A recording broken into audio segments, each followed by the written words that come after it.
The Apostolate for Family Consecration has a vision, a civilization of love, life, and truth, a society where neighborhoods are God-centered, where parishes are vibrant, where Catholic culture abounds, a society composed of consecrated families who love the Holy Eucharist, Our Lady, and the Papacy. The vision of the Apostolate for Family Consecration is the complete reign of the Holy Family within society. In order to accomplish this goal, the Apostolate has defined this mission: to consecrate families to the Holy Family, to form hearts and minds in the truths of our faith, and to empower individuals to spread the gospel by word and deed. Where did this vision come from? What led to the creation of this mission? To find out, we'll have to go to the Chicago suburbs of the late 1950s. Jerry Conacher and Gwen Billings were married on the Feast of the Assumption in 1959. Immediately after the ceremony, they went to the Blessed Mother's altar and entrusted their marriage to her care. At a Christmas party that year, Jerry was introduced to a disturbing new concept: the culture of death. I was sitting in the kitchen with my uncles, and one of my uncles was talking about the conspiracy for the culture of death. And I didn't believe my uncle, and I said, no, that's... And he said they were going to use sex education in the schools to demoralize a whole generation of young people. I didn't believe him, and I was going to prove him wrong, so I really did the research to prove him wrong, and I proved him right. And so that started it in Christmas of 1959. I started to organize people and to oppose sex education in the schools. But it came into our own neighborhood in Deerfield, Illinois. When they brought the whole program into our school district, we thought for sure we could win, because we've been fighting on a national level since 1959, so we knew all their tricks. Then it came down to the school board meeting, and I thought for sure we would win because the media was giving a fair reporting. We had a majority of the people already signed the board, no sex education. We had enough money to get the information out to everybody. Thought for sure we'd win because it was these people we knew on the school board. They weren't evil people. It wasn't a big city where you couldn't get to them. And but they voted in 100%. And I couldn't believe it. I said we did everything right. There's no reason for this. But I found out in 1971 that this was a spiritual battle. It was not a political battle. And then all my work in political work was for naught unless we had basically a spiritual vanguard. After this, Jerry and Gwen did become more attentive to spiritual matters. And after a prayerful reading of St. Louis de Montfort's True Devotion, which promoted the concept of total consecration to Jesus through Mary, the Conachers made their own act of consecration. Later that year, the Conachers shocked family and friends by leaving their business and moving with their children to Portugal, settling in the land where Our Lady had appeared to 3 shepherd children in 1917. Even before the move, the Conachers felt that God was calling them to something beyond themselves and their growing family, now numbering 8 children. In Portugal, away from worldly distractions, Mary's Fatima message of catechesis, reparation, consecration, and evangelization took deep root in their hearts. On a visit to the United States in 1972, Jerry Conacher met Father Bernard Geiger, the editor of the Immaculata Review, the official magazine of the Knights of the Immaculata. Father Geiger invited Jerry to become the executive director of the Knights, prompting the Conacher family to leave Portugal after a 2-year stay and return to the United States. In his new job, Jerry was inspired by the deeply Marian spirituality of the organization's founder, St. Maximilian Kolbe.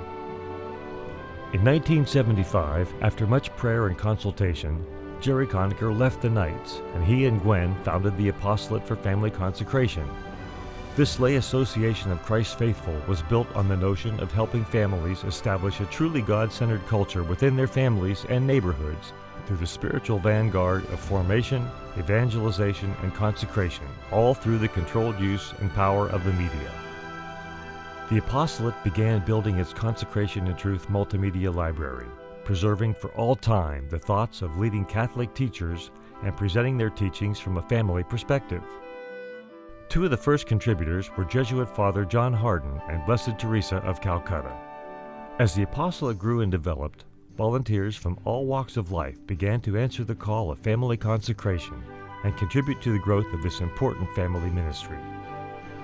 Whether working in the midst of their local communities or working at the Apostolate Center, married persons began to embrace the spirituality of family consecration as a way of life and felt called to make a deep commitment to live and spread the Apostolate's message of family consecration. These generous married persons make up what we now call the disciple membership of the Apostolate for Family Consecration. Similarly, young adults who are not yet married also felt called to volunteer their service to help the Apostolate spread its message of family consecration. Over time, many of these volunteers expressed a desire to continue their service in a permanent arrangement.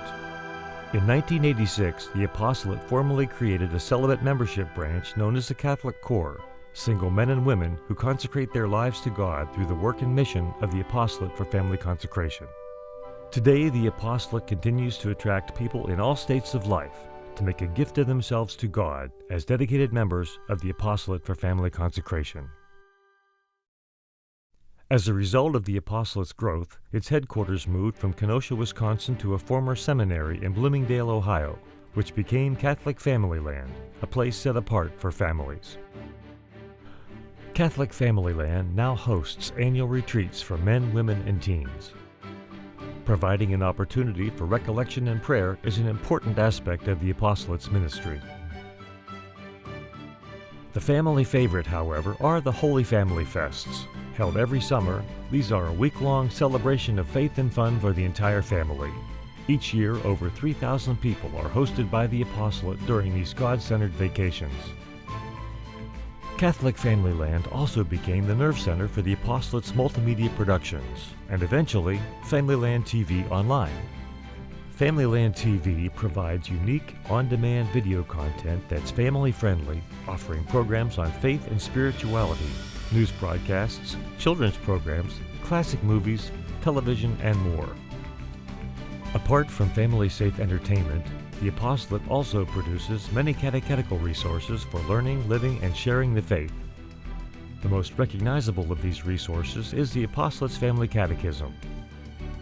Since its first publication in 1993, this instructional tool has become the reference of choice in many schools, parishes, and homes. As of its fifth printing in 2011, the Catechism is available in English, Spanish, Filipino, and Mandarin, with new editions of Myanmar and Kachin coming soon, and translations underway in Russian and Rwandan. The Catechism also moved online in 2010 with the launch of FamilyCatechism.com. Here, the entire Catechism text is made even more accessible and is accompanied by videos and links to external resources. FamilyCatechism.com is currently available in English, Spanish, Filipino, and Mandarin. The Apostolate has begun to take root all over the world, with dedicated members at each new location, eagerly embracing its vision, mission, and spirituality. In Nigeria, home to the largest seminary in the world, the Apostolate is proud to be established in the Diocese of Onitsha, a place of vibrant faith. In 2010, our lay evangelization team facilitated the consecration of an entire town to the Holy Family, a first for the AFC. In Belgium, modern technology is at the heart of the Apostolate's outreach. Audio and video materials are being used to educate people in the truths of the faith, and a special emphasis is placed on First Saturday devotions. In Russia, the Apostolate's Mission Center has dubbed new Russian audio over many videos of Cardinal Lorenzi's Catechism series. Translation work is also complete for the preparation for total consecration and Cardinal Lorenzi's Alone with God. In Mexico, the Apostolate has a close working relationship with the Basilica of Our Lady of Guadalupe, bringing the message of family consecration to the visitors at this popular pilgrimage site and working with families in many parishes.